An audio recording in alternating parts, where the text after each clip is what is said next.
What's up guys, Mike here, the Detroit Borg with my annual look back at Apple throughout the year with my top 5 picks for that year. Now I've been doing this since 2010 and it's always kind of fun to look back to see how things have evolved since that time. Now relatively speaking, 2016 was a fairly quiet year for Apple after a very busy 2015. So in the spring we got a spec bump for the 12-inch MacBook along with a rose gold color option. Now this would be the only Mac update besides the all-new MacBook Pros that arrived later in the fall. So nothing else was touched, including the iMacs, the Mac Pro, and the long-suffering Mac Mini. The iPad also had a very quiet year, but we did get an all-new 9.7-inch iPad Pro in the spring. We also got no less than 3 new iPhones this year, with the iPhone SE coming in the spring, and the all-new iPhone 7 and 7 Plus arriving in the fall. The Apple Watch lineup was also overhauled as well and was divided into Series 1 and Series 2, both of them picking up faster CPUs, while the Series 2 picked up a larger battery, brighter displays, better waterproofing, and GPS antennas. The Apple Watch Edition Series 2 also dropped gold for ceramic and became a lot cheaper, and the Apple Watch Sport was effectively replaced by a Nike Edition. We also got a series of new nylon watch bands and a space black Milanese loop, all of which I reviewed. Now the real news, however, for the Apple Watch was a complete software overhaul with watchOS 3, which dramatically improved performance and usability for all Apple Watches. iOS 10 brought hundreds of new features, including an overhauled messaging app that allowed you to send animated wallpapers and message bubbles with a constantly expanding and evolving emoji library. iOS 10 also integrated HomeKit automation controls, eliminated swipe to unlock, expanded the usefulness of widgets, added more features to 3D Touch, introduced Raise to Wake, a very useful feature, and overhauled virtually every app with tons of new features, including collaboration in the Notes app, a much smarter Photos app with contextual awareness, and a vastly improved music app. macOS Sierra is mostly significant for its name change, which brings it in line with the other OS platforms. However, the changes themselves are actually very small, adding Siri and Apple Pay for the first time, and a bunch of revised apps that integrate many of the features that also came with iOS 10. tvOS was also updated with a revised music app, improved Siri features, and a dark mode. Later in the year, we saw the launch of single sign-on for cable subscribers and a new TV app, which is a one-stop location to aggregate and manage video content from all of your video apps. Apple's only major new accessories this year were the AirPods, which arrived far behind schedule, but I think were worth the wait. We also saw revised cases and new colors for several accessories to go along with the new iPhones and iPads.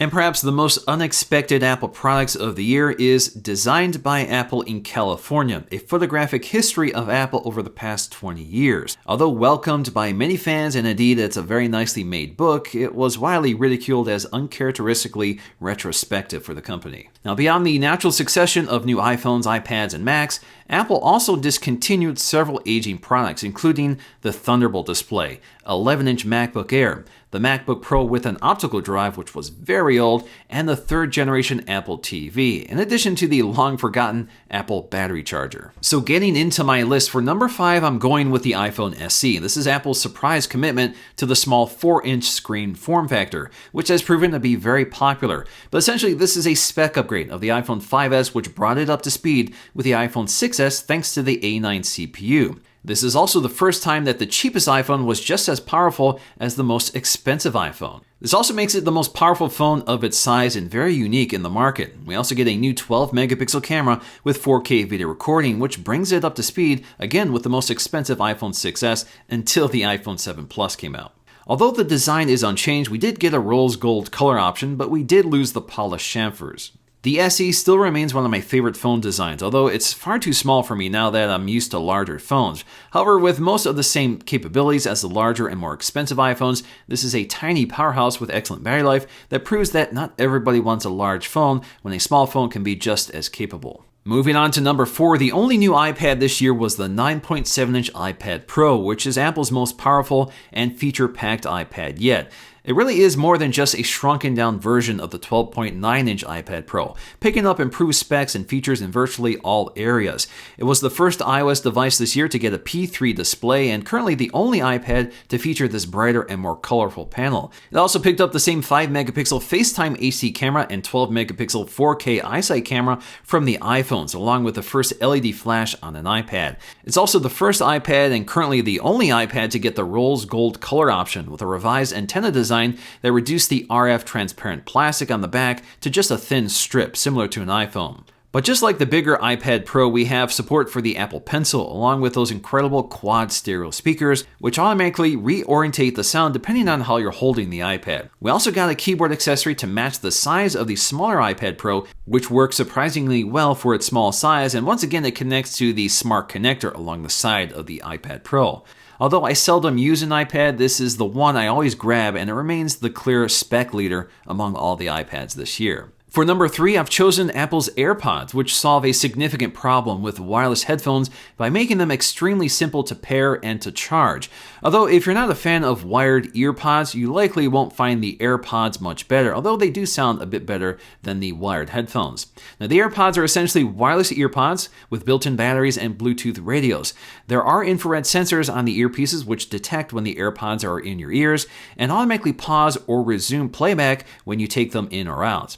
They also have built-in microphones and accelerometers, so you can tap them to invoke Siri, answer a phone call, or just pause and play media. The charging case provides 24 hours of charge, while the AirPods themselves max out at around 5 hours of listening between each charge, which is outstanding for any Bluetooth headphones, especially ones this small. Now, easily my favorite aspect of these headphones is that because they sync to your iCloud account, once paired to one device, they are paired to all of them, so you can easily jump between any iOS or macOS device without repeating the pairing or unpairing process, which is typical for most Bluetooth headphones. And ultimately, the AirPods finally make wireless headphones convenient to use and have become one of my most used Apple devices this year. For number 2, I've gone with the most anticipated new laptops in years, the all-new MacBook Pros, which are available in 3 distinct configurations, a 13-inch without a touch bar, and a 13 or 15-inch with a touch bar. Now, all of them are dramatically thinner, smaller, and lighter than their aging predecessors, and they achieve this by shrinking the batteries, keyboard, display, and overall footprint. The new keyboards are very shallow, but I actually really like them, thanks to a revised butterfly mechanism that feels more responsive and tactile while remaining light and very fast to type on. The new P3 displays are much brighter with a wider color gamut, and the differences are noticeable, thanks to sharper blacks and more vibrant colors. The Force Touch trackpads also doubled in size, but palm rejection has been excellent in my experience so far. The real marquee news for these laptops is Touch Bar and Touch ID, which I cover extensively in my review videos. The most welcome feature for me here is Touch ID, along with Apple Watch Auto Unlock, which arrived with macOS, but the Touch Bar is more complicated. The Touch Bar is one of those features that is nice to have, but it's not the reason to buy the MacBook Pro, unless you find an app that can take advantage of it. But to make effective use of it, you really have to routinely look down at the keyboard to see the tools that pop up. And that's a habit I just haven't developed yet. The new MacBook Pros also generated some controversy by replacing all ports with Thunderbolt 3, necessitating the need for adapters. This also meant the elimination of MagSafe and SD card slots, all popular features from the previous generation. But the great thing here is that you can use any port to recharge the MacBook. Thunderbolt 3 also makes up for this because of its high bandwidth, so it can support 5K displays and very fast SSD external drives, making them far more future-proof even if the future hasn't quite arrived yet. The new MacBook Pros did lose the lighted Apple logo, but I think the designs look fantastic, especially in space gray. But I have experienced some inconsistency in terms of battery life, especially on the Touch Bar models because of the higher end processors, while the baseline model seems to be pretty reliable. But I think the biggest issue is that the prices have increased significantly over the previous models, which makes them very complicated recommendations until they go through another revision and price cut. And lastly, my favorite new Apple product this year is the iPhone 7 Plus. Although disappointing to some because of its familiar design and the elimination of the headphone jack, the improvements are significant, and the iPhone remains the most important product I use on a daily basis. I think the design tweaks significantly improve the look of the phone, but it's the new jet black color that really makes the iPhone 7 one of the most stunning smartphone designs we've seen this year. I really like how the polished black aluminum finish seamlessly blends with the glass on the front and makes the antenna stripes virtually disappear. The new camera brings some welcome improvements with a wider aperture for better low light performance and a dual camera setup for optical zoom. We also get a brighter P3 display for the first time on an iPhone, which, although a little warmer than the previous iPhone, delivers brighter and more vibrant colors. My favorite improvements actually come down to 2 features, waterproofing and stereo speakers.